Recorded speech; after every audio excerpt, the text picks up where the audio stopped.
She restored an orphanage no one wanted anymore. The basement wall kept cracking open every night. Inside, she found a billionaire's will, waiting silently. He left everything to the stranger who stayed. If someone saw your potential before you did, how did it change you? The trowel scrapes against brick in the basement of Ashford House, and Maren Holt feels the sound in her teeth. She's been kneeling here for 2 hours, patching a crack that runs from floor to ceiling like a scar. The mortar is cold under her fingertips, gritty and unforgiving. Her knees ache against the concrete. The light bulb overhead flickers every few seconds, casting her shadow long and broken across the wall. She doesn't mind the ache. She's gotten good at not minding things.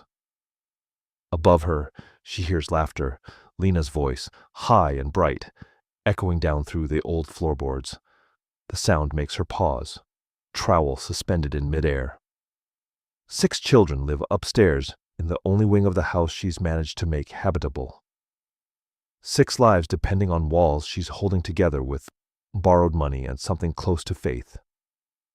8 months ago, she bought this place with a small inheritance from her mother and a construction loan she's still not sure she can repay. The building had been abandoned for 12 years before she found it. Windows shattered, roof sagging, basement flooded with rainwater and rot. The realtor called it a teardown. Maren called it hers. She didn't tell anyone she had no training for this. No degree in architecture or social work. No plan beyond the certainty that this place needed someone. And she needed to be needed. The basement smells like damp stone and old wood. The kind of smell that clings to your clothes and follows you into sleep. She's gotten used to that too. The hum of the pipes overhead is constant, a low vibration that feels like the house breathing. Sometimes she wonders if it's alive in the way broken things can be. Still standing, still fighting. Her hands are rough now, fingernails cracked and lined with dirt she can never quite wash out. There's cold sweat on the back of her neck despite the chill in the air. She wipes her forehead with the back of her wrist and stares at the wall in front of her. It's just brick. Just structure. Just something that needs fixing. But lately, she's been spending more time down here than she should. More time pressing her palms against the rough texture of the mortar, listening to the silence between the children's footsteps above. She tells herself it's because the foundation is the most important part. If the foundation fails, everything else falls. She doesn't let herself think about what happens if she's the thing that fails. The crack she's working on is wider than it should be, older than the others. She's patched it twice already, but it keeps reopening, like the house is refusing to heal in that one spot. She runs her thumb along the seam and feels the cold seep through. Lena's laughter rings out again, louder this time, followed by the thud of small feet racing across the floor. Maren smiles without meaning to. Lena is 7 years old and draws pictures of houses with hearts on the doors. She tapes them to the peeling walls upstairs, little bursts of color against the cracked plaster. Maren has kept every single one. She picks up the trowel again, scoops more mortar from the bucket beside her, and presses it into the crack with careful, deliberate pressure. The work is meditative, repetitive.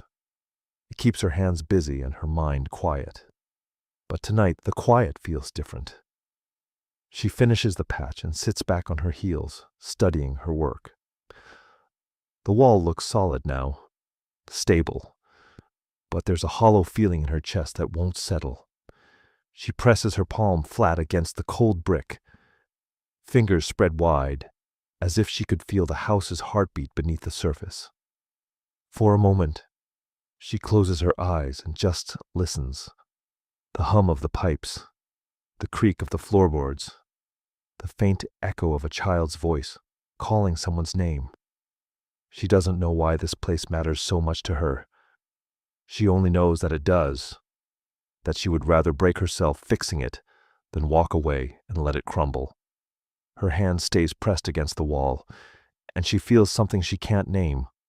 A pull, a weight, a question the house is asking that she doesn't have the answer to yet. She pulls her hand back slowly, studying the mortar drying in the seams. She didn't know yet that some walls don't just hold up buildings. They hold up lies. Morning light filters through the broken windows of Ashford House, pale and thin, cutting stripes across the kitchen floor. Maren stands at the stove, stirring oatmeal in a dented pot, while the kettle whistles behind her. The kitchen is barely functional. One working burner, a fridge that hums too loud, cabinets with doors that hang crooked on their hinges. But it's warm, and it smells like burnt toast and fresh paint from the hallway she finished yesterday. The children shuffle in, one by one, hair messy from sleep, eyes still soft with dreams. Lena is last, carrying a folded piece of paper in her hand.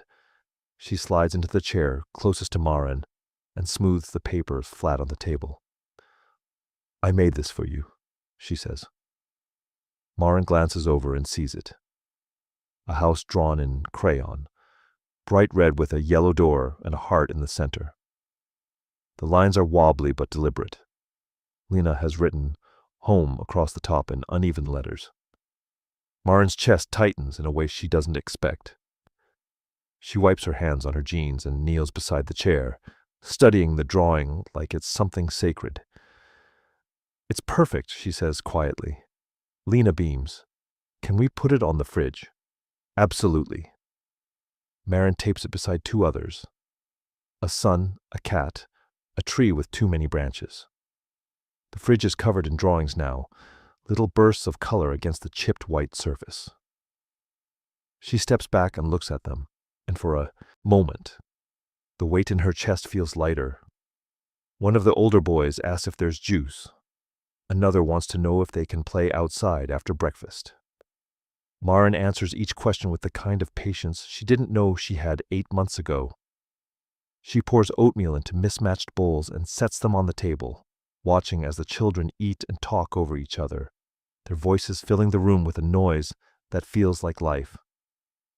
Lena tugs on her sleeve. "Why did you pick this house?"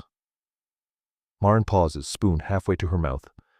She sets it down and meets Lena's eyes. Wide, curious, waiting. "It needed someone," she says simply. Lena tilts her head. "But why you?" Maren doesn't have an answer for that. Not one that makes sense. So she smiles and brushes a strand of hair from Lena's face. "Maybe because I needed it too." Lena seems satisfied with that. She goes back to her oatmeal, humming something tuneless and sweet. The children don't know that Maren has no formal training, no degree in social work or child care, no staff to help her, no safety net if this all falls apart. They don't know she lies awake some nights, calculating how many months she has before the loan payments crush her. They just know she's here, and for now, that's enough. After breakfast, she clears the bowls and wipes down the table. The children scatter, some to the makeshift playroom, others outside to the patch of yard she's cleared of debris. The house settles into its daytime rhythm. Footsteps overhead, doors opening and closing, the creak of old wood, adjusting to weight. Maren heads down to the basement. The air's cooler here, heavy with the smell of mildew and damp stone. She flips the light switch, and the bulb flickers once before holding steady. She walks to the wall she patched last night, already knowing what she's going to find. The crack has widened. It's not just a hairline anymore. It's a gap. The size of her fist, maybe larger, running vertically through the mortar she applied just hours ago. She kneels in front of it, heart beating a little faster than it should. She touches the edge of the gap and pieces of dried mortar crumble under her fingers. The wall isn't just cracking, it's opening. She pulls her phone from her pocket and turns on the flashlight, angling it into the darkness behind the brick. The beam cuts through shadow, revealing nothing at first. Just emptiness, the hollow space between the inner and outer walls. Then she sees it, a glint of metal, small, dull, half buried in dust. Her breath catches. She leans closer, trying to make sense of the shape. It's not a pipe, not rebar. It's something deliberate, something placed there. Her hand hovers near the gap, fingers trembling slightly. She could reach in, pull whatever it is free. But something stops her, a hesitation she doesn't understand, a voice in her head whispering that once she pulls it out, she can't put it back. The house creaks above her, a faint sound like footsteps moving across the floor. "Marin!" Lena's voice, bright and urgent, echoing down the stairs. Marin pulls her hand back and stands, brushing dust from her knees. She glances at the wall, one last time, at the gap and the glint of metal, waiting in the dark. "Coming!" she calls. She turns and climbs the stairs, leaving the basement behind. But the image stays with her, burned into her mind like something she's been looking for without knowing it. Something hidden. Something waiting. She told herself it was nothing, but some secrets grow louder the longer you ignore them. The house is quiet by 10 o'clock. The children are asleep upstairs, their breathing soft and even through the thin walls. Martin stands in the kitchen, staring at the fridge covered in crayon drawings. Lena's house with the heart on the door is front and center, the colors bright against the white surface. She traces the edge of the paper with her fingertip. This is why she's here. This is what matters. But the glint of metal in the basement wall has been burning in her mind all day, refusing to fade. She's tried to ignore it. Made dinner, helped with homework, read a story before bed. But now in the silence, there's nothing left to distract her. She grabs a flashlight from the drawer and heads downstairs. The basement is colder at night, the air heavy and still. She flips the light switch, and the bulb flickers twice before settling into a dim glow. She crosses to the wall and kneels in front of the gap, shining the flashlight inside. The metal is still there, waiting. She goes back upstairs and returns with a crowbar from the toolbox in the hall closet. She's not sure when she made the decision to open the wall, only that it feels inevitable now, like something she was always going to do. She wedges the crowbar into the gap and pries gently at first, testing the resistance. The brick shifts easier than she expects, mortar crumbling away in chunks. She works carefully, deliberately, pulling one brick free and then another. The wall opens like a mouth, revealing the hollow space behind it. Dust clouds the air, and she coughs, waving it away with her hand. The bricks scrape against each other as she stacks them on the floor beside her. Her breath quickens, not from exertion, but from something closer to fear or anticipation. The gap widens until it's large enough for her to reach inside.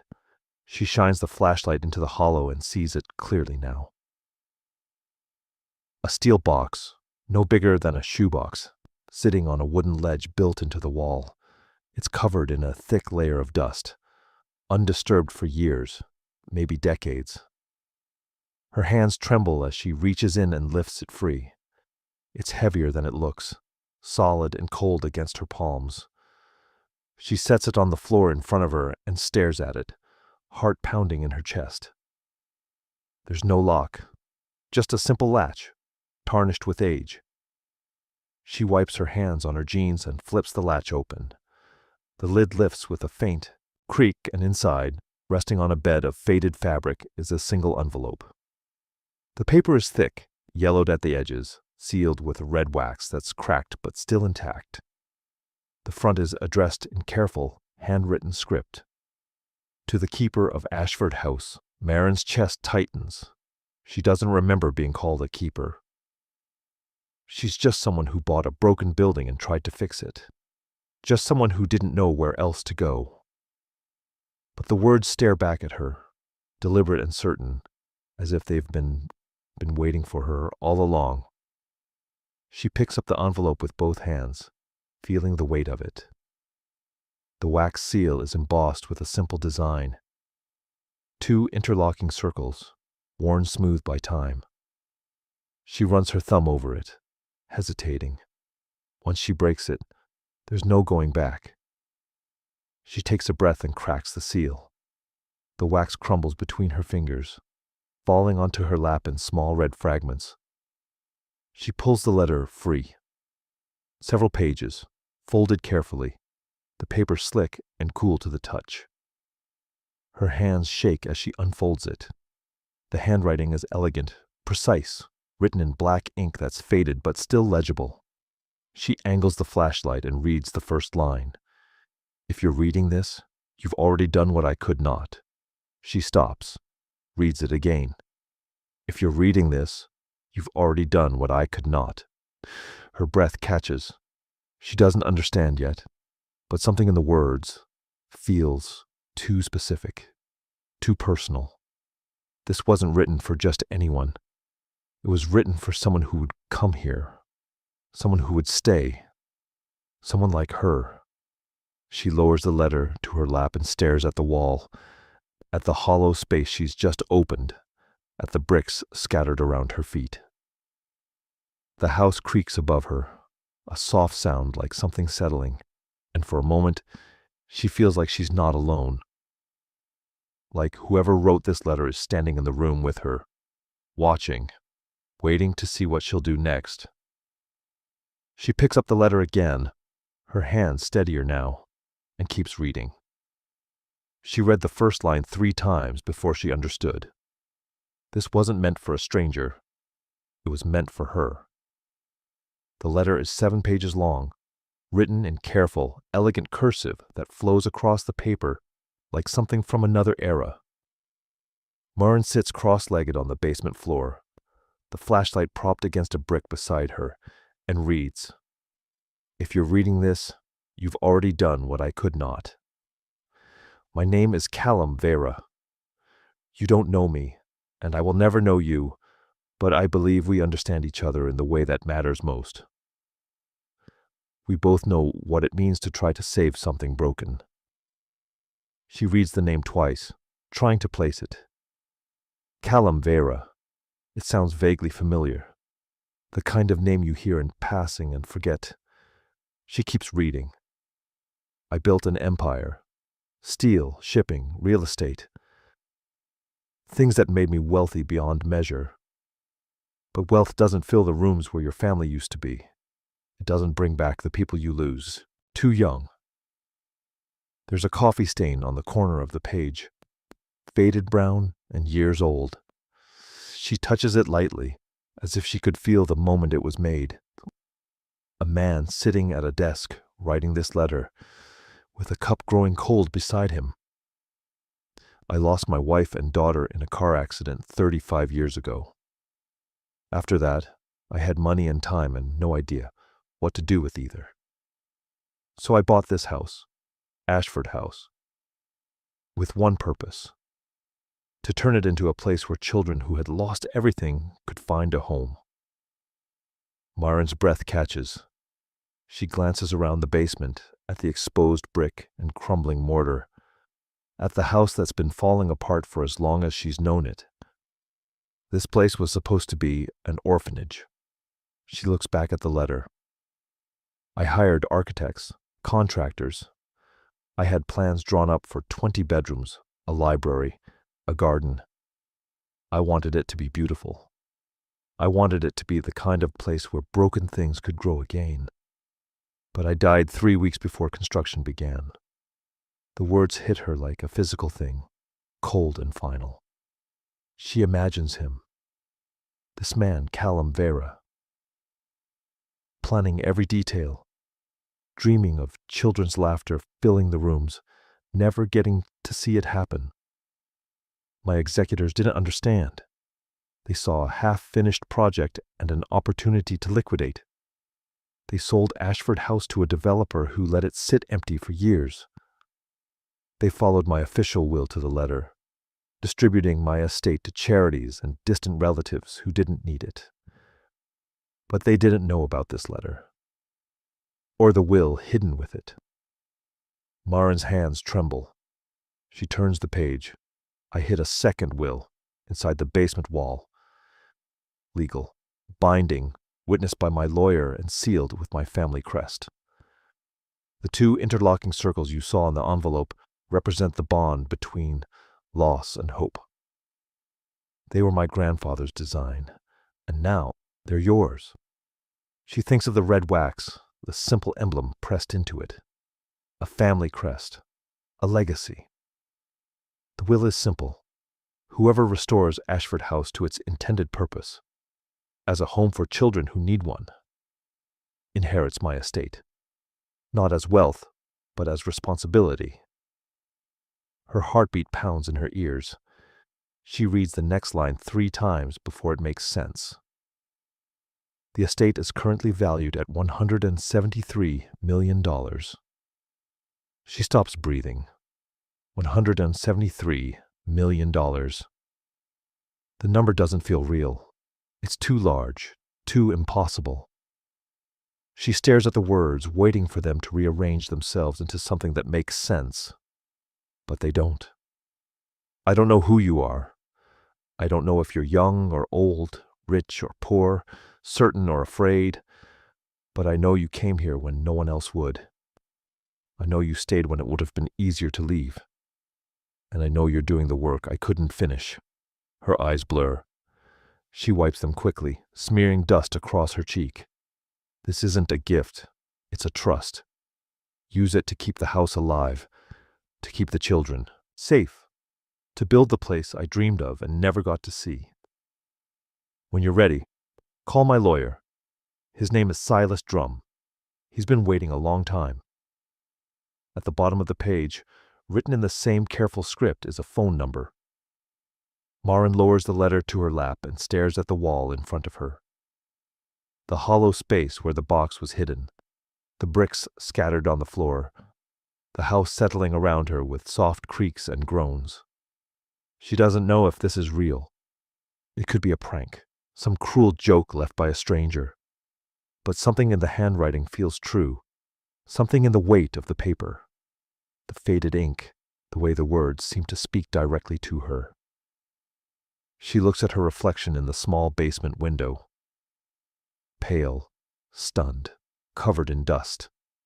She doesn't look like someone who inherits $173 million. She looks like someone who's been scraping by for 8 months on borrowed money and hope. But the letter doesn't care what she looks like. It only cares what she's done. The house creaks above her, a long, slow sound, like something exhaling. The silence after is so thick it hums, pressing against her ears. She folds the letter carefully and sets it on the floor beside her. Then she sits down fully, legs stretched out in front of her, back against the cold brick wall. She's not kneeling anymore, not working, not fixing. She's just sitting, stunned, trying to understand. She wasn't holding a letter anymore. She was holding a life she hadn't chosen. And a question she couldn't escape. Why her? Marin doesn't call the number for 3 days. She carries the letter with her everywhere, folded carefully in her jacket pocket, the paper soft from being touched too many times. She goes through the motions. Breakfast with the children, patching the leaking pipe in the upstairs bathroom, reading bedtime stories with a voice that sounds steadier than she feels. But at night, alone in her room, she pulls out the letter and reads it again. The words never change, but her understanding of them does. When you're ready, call Silas Drum. She doesn't feel ready. She doesn't know if she ever will. On the 3rd morning, Lena hands her another drawing at breakfast. The same house, the same heart on the door, but this time there's a woman standing in front of it. Stick arms, smile like a crescent moon. That's you, Lena says, pointing. Marin stares at the drawing, throat tight. She folds it carefully and slips it into her pocket beside the letter. That afternoon, she locks herself in the basement and dials the number. It rings once, twice. A man answers on the third ring, his voice warm and measured. Silas Drum. Her hands shake. My name is Marin Holt. I found a letter. In a wall. At Ashford House. There's a pause and then a long, slow exhale. I've been waiting a very long time for this call. 2 days later, she sits in his office downtown. The room is wood-paneled and formal, lined with framed diplomas and leather-bound books. The chairs are deep and comfortable, the kind that smell faintly of old cologne and expensive coffee. Traffic hums outside the tall windows, muffled and distant. Silas Drum is 71 years old, silver-haired and careful in his movements. He sits across from her with the kind of patience that comes from spending decades waiting for something to happen. He pulls a folder from his desk drawer and sets it between them. This is the original will, notarized, sealed, witnessed by 2 colleagues who have since passed. Marin stares at the folder. She doesn't open it. It's legitimate, Silas says gently. Binding, legal in every way that matters. Her breath is shallow, uneven. She reaches into her pocket and touches Lena's drawing, the paper smooth and familiar, under her fingertips. There's a condition, Silas continues. You must continue operating Ashford House as an orphanage for at least 10 years. After that, the estate becomes yours outright, to use, donate, or dissolve as you see fit. 10 years. She's barely survived 8 months. What if I can't? Her voice cracks. What if I'm not good enough? Silas leans forward, hands folded on the desk. Callum knew what he was doing. He didn't want someone perfect. He wanted someone who would stay. But why didn't he tell anyone? The question burst out of her, raw and desperate. Why hide it in a wall for 30 years? Silas smiles, sad and knowing. He wanted someone who would do it without the money. Someone who already loved the place. The words land like a physical blow. She thinks about the 8 months she spent there. The mornings making breakfast in a broken kitchen. The nights patching walls with borrowed tools. The children's laughter echoing through rooms she's held together with duct tape and hope. She didn't do it for money. She did it because she didn't know where else to go. And somehow, that was exactly what Callum Vera was looking for. Her eyes blur. She blinks hard, but the tears come anyway, hot and unstoppable. She covers her face with her hands, shoulders shaking. Silas doesn't say anything. He just slides a box of tissues across the desk and waits. She's not crying from joy. She's crying because, for the first time in her life, someone sees her. Not what she's failed at, not what she's lost, but what she's managed to build in the wreckage. Maybe inheritance isn't about deserving it. Maybe it's about becoming the person who can carry it. If you've ever been chosen for something you didn't think you earned, let me know. Subscribe. Wait, because some stories are about learning you were enough all along. She wipes her eyes and takes a shaky breath. What do I do now? Silas hands her the folder. You sign the paperwork. I transfer the first installment to cover immediate repairs and operating costs. And then you keep doing what you've already been doing. She opens the folder with trembling hands. Inside are pages of legal documents, dense, with language she doesn't fully understand. But at the top of the first page, in clear, simple text, it says, Estate of Callum Vera. Total valuation, $173 million. She reads it 3 times. The number still doesn't feel real. He really believed someone would come, she whispers. He did, Silas says, and he was right. She signs her name at the bottom of each page, her handwriting shaky but deliberate. When she's finished, Silas countersigns as executor and slides the documents into a leather portfolio. You'll receive the full estate details within the week, he says, but for now, this should cover what you need.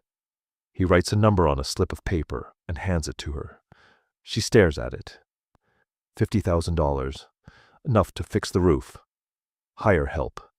Buy real beds for the children. Enough to stop holding her breath every time she opens a bill. "Thank you," she says, but the words feel too small. Silas stands and extends his hand. She shakes it, his grip firm and warm.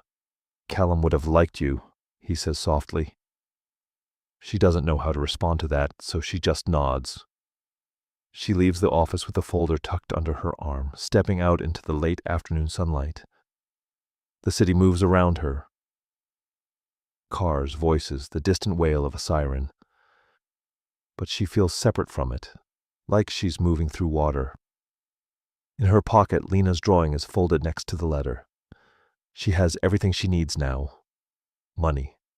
Legitimacy. A future that extends beyond the next loan payment. But all she can think about is the man who wrote the letter. The man who died before he could see his dream come true.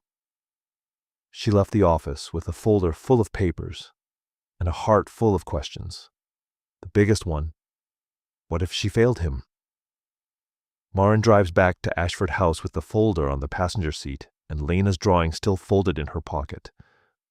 The sun is setting by the time she pulls into the gravel driveway, casting long shadows across the yard.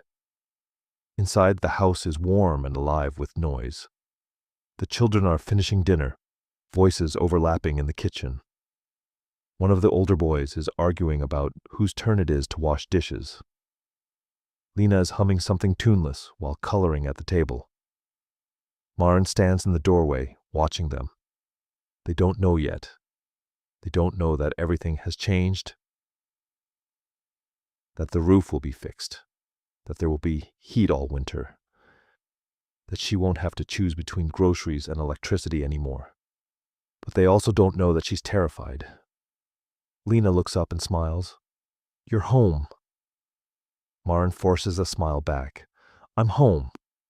She helps clean up after dinner, moving through the motions with a mind that's somewhere else. The children scatter to their rooms, and the house settles into its nighttime rhythm. Creaking floors, distant giggles, the hum of the old furnace struggling to keep up. She stands in the kitchen, staring at Lena's drawing on the fridge. The house with the heart, the stick figure woman standing in front of it. "That's you." Her chest tightens.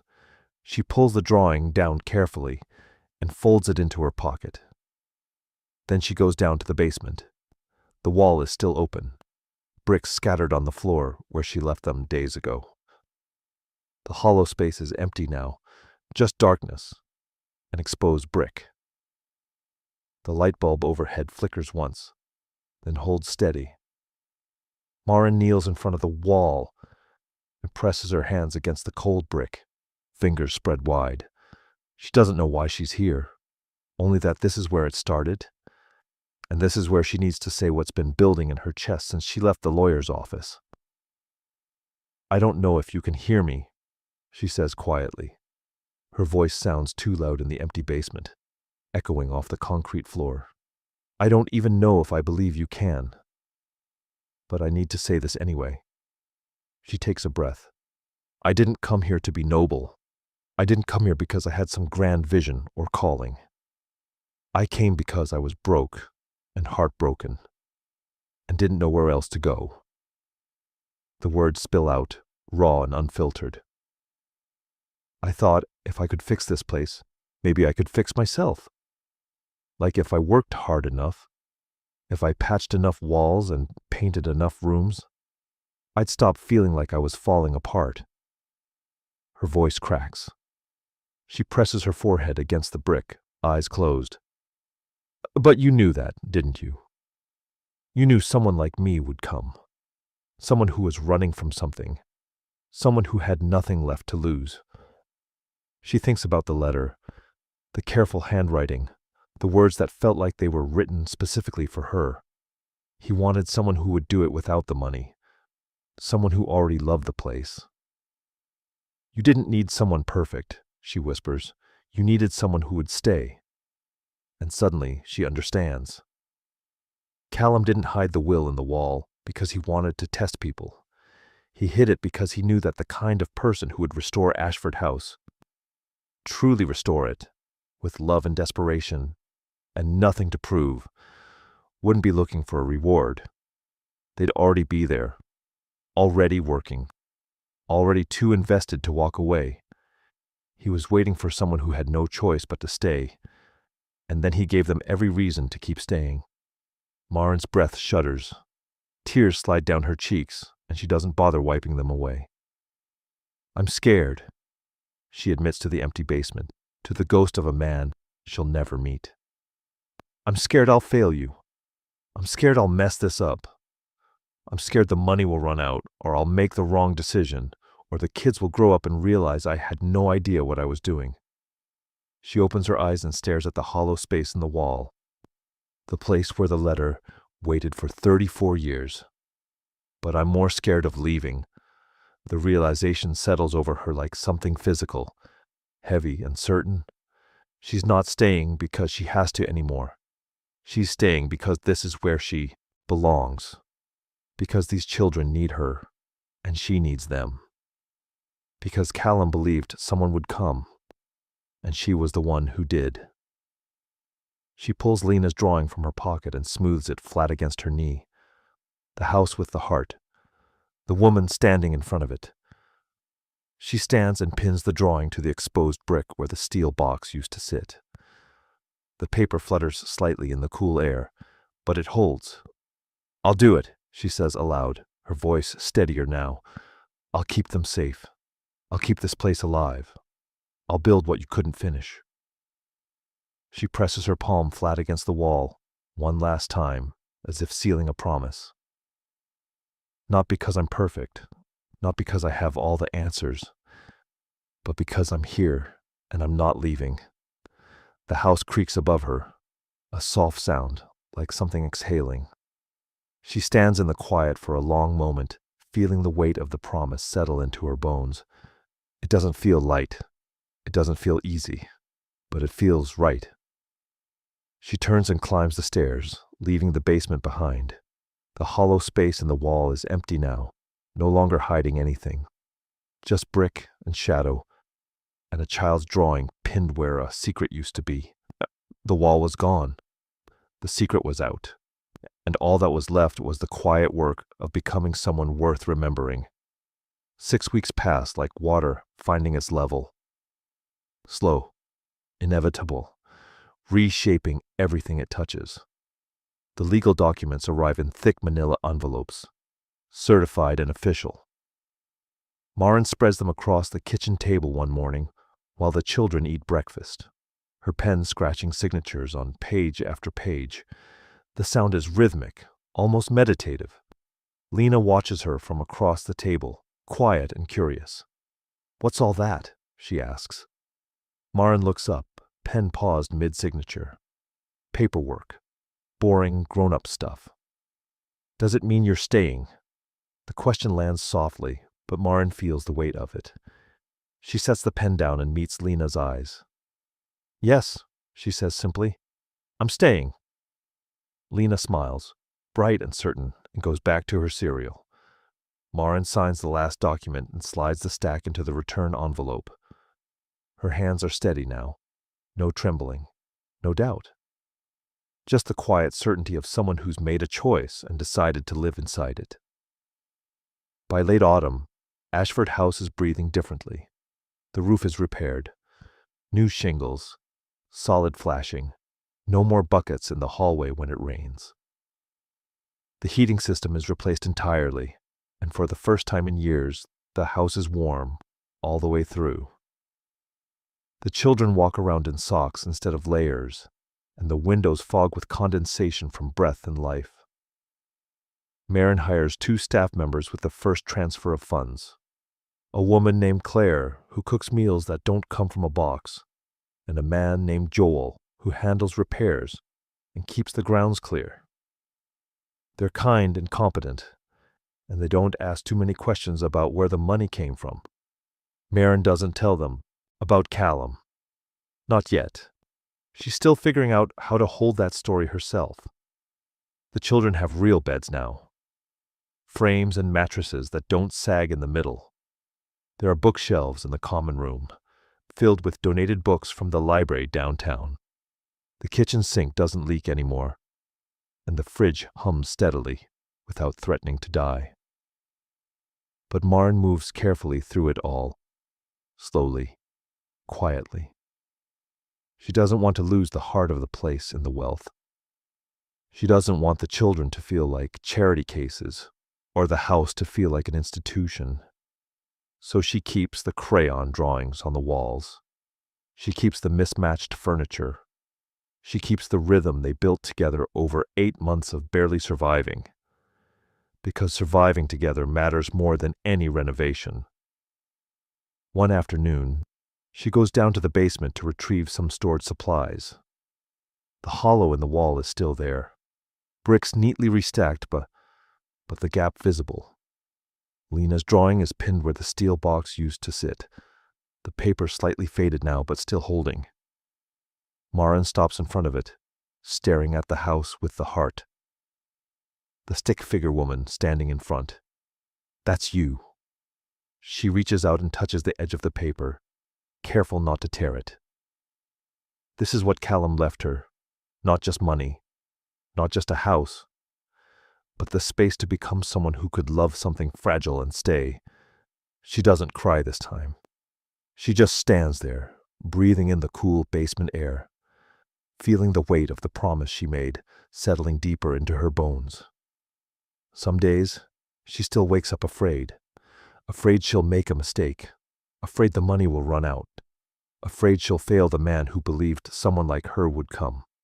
But then Lena calls her name from upstairs, or one of the younger children asks for help with homework, or the house creaks in that familiar way, and she remembers she's not doing this alone. She's doing it with them, for them, and that's enough. On a cold morning in early December, Lena finds her in the entryway, hanging a small frame photograph on the wall. It's an old picture Silas gave her. Callum Vera standing in front of Ashford House 34 years ago, back when the paint was fresh and the garden was just dirt.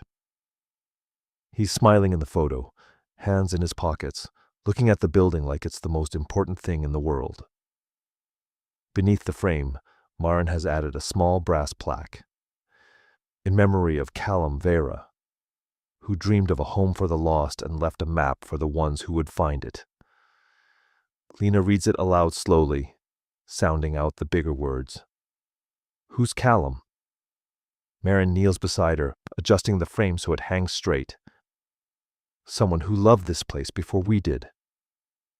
Someone who wanted kids like you to have somewhere safe. Lena tilts her head, studying the photograph. Did you know him? No, Maren says softly, but I think he knew me. Lena doesn't ask what that means. She just reaches out and takes Maren's hand, small fingers wrapping around hers. Are you staying forever? She asks again. Maren looks at her. This child who drew a house with a heart, who believed in her before she believed in herself. And smiles without hesitation. Yes, she says. Forever. Lena hugs her then, small arms fierce and trusting, and Maren holds her close, breathing in the smell of soap and fresh bread from breakfast. This is what Callum wanted. Not a monument, not a plaque or a legacy carved in marble. Just this. A child feeling safe enough to ask if someone will stay, and someone staying. That evening, after the children are asleep, Maren walks through the house slowly, touching the walls like they're alive. The kitchen where Claire is cleaning up from dinner. The common room with its mismatched furniture and shelves full of books. The staircase with its newly repaired banister. The bedrooms upstairs, each one warm and quiet. She ends in the entryway, standing in front of Callum's photograph. I'll make sure they know your name, she whispers. The house creaks softly, settling into the cold night. It sounds almost like an answer. She thinks about the man in the photograph. The one who built an empire and lost everything that mattered. Who bought a house and hid a will in its walls. Who believed someone broken would come and choose to stay. He never got to see this, never got to hear the laughter echoing through the rooms or watch children grow up safe and loved. But he made it possible. And that, Maren realizes, is its own kind of forever. She turns off the lights and climbs the stairs to her room, leaving Callum's photograph watching over the quiet house. Some legacies aren't carved in stone. They're written in the laughter of children who will never know the man who saved them. 1 year after finding the will, Ashford House stands solid against the autumn sky, its roof intact, its windows clear, its walls no longer held together by hope and duct tape. 23 children live here now, their voices filling the rooms with a kind of noise that sounds like belonging. 6 staff members move through the daily rhythms: breakfast, homework, bedtime stories, with the ease of people who've found their place. Maren has turned down 3 interview requests from local news stations. She's declined invitations to speak at fundraisers and galas. The story of Callum Vera and the hidden will has stayed quiet, known only to her, Silas, and the people who help keep this place running. But today, she's unveiling something small and permanent. The children gather in the entryway, curious and restless. Claire stands in the doorway to the kitchen, wiping her hands on a towel. Joel leans against the wall, arms crossed, smiling. Maren stands beside the front door, her hands steady as she removes the cloth covering a bronze plaque mounted on the wall. The metal gleams in the afternoon light, the engraving simple and clear. Ashford House, founded by Callum Vera, restored by love, sustained by those who stay. Nina steps forward and reads it aloud, her voice careful and proud. The other children lean in, fingers tracing the letters. "Who's Callum?" one of the younger boys asks. Maren kneels beside him, her hand resting on his shoulder. Someone who believed in second chances, just like us. "Did he live here?" Lena asks. "No," Maren says softly, "but he dreamed it. And sometimes dreams live longer than the people who have them." The children don't fully understand yet, but they will. Someday when they're older, they'll walk past this plaque and remember that someone they never met loved them enough to build them a home. The group disperses slowly, back to games, back to homework, back to the routines that make this place feel like theirs. Maren stays in the entryway, staring at the plaque, her fingertips brushing the cool metal. Behind her, laughter echoes down the hallway. Someone drops a book upstairs. The house creaks, settling into the weight of all these lives. She thinks about the letter, the one she still keeps in her desk drawer, the line that changed everything. "If you're reading this, you've already done what I could not." She closes her eyes and whispers, so quietly no one else can hear. "No, we did it together." That night, after the children are asleep and the staff have gone home, Maren sits on the front steps of Ashford House. The air is cool and still, the kind of autumn night that smells like wood smoke and turning leaves. The porch light casts a soft glow across the yard, illuminating the garden that's finally starting to take shape. There are still weeds. The paint is chipping in places. The fence needs mending, but it's alive. And so is she. She pulls her jacket tighter and looks up at the house. At the lit windows, the solid roof, the door with its bronze plaque catching the light. It's not perfect. It never will be. But it's whole. A year ago she was kneeling in a basement, patching a crack in a wall, wondering why she couldn't walk away from a place that was falling apart. She thought she was broken. She thought fixing the house would fix her. She was wrong about that. The house didn't fix her. It gave her something to love when she'd forgotten how. It gave her children to care for when she'd stopped believing she had anything left to give. It gave her a reason to stay when leaving would have been easier. And staying, just staying, turned out to be the thing that mattered most. She thinks about Callum Vera, the man who built an empire and lost the only things that mattered. The man who bought this house and hid a will in its walls, betting everything on the belief that someone would come. Someone broken. Someone with nowhere else to go. Someone who would stay not because they had to, but because they couldn't imagine leaving. He never got to see this. Never got to hear the laughter or watch the children grow. Never got to know that his dream didn't die with him. But he made it possible, and that's its own kind of forever. Maren stands and walks to the doorway, resting her hand on the solid frame. She looks back at the house one more time, at the rooms glowing with warmth, at the plaque beside the door. She's not the same woman who bought this place with a small inheritance and a construction loan. She's not the same woman who spent 8 months holding her breath, terrified the whole thing would collapse. She's someone who learned that inheritance isn't about what you deserve. It's about what you're willing to carry. It's about showing up when no one's watching and staying when it gets hard and loving something broken until it remembers how to be whole. Callum didn't leave her money. He left her a choice. And every day, she chooses to stay. She steps inside and closes the door behind her, the sound soft and final.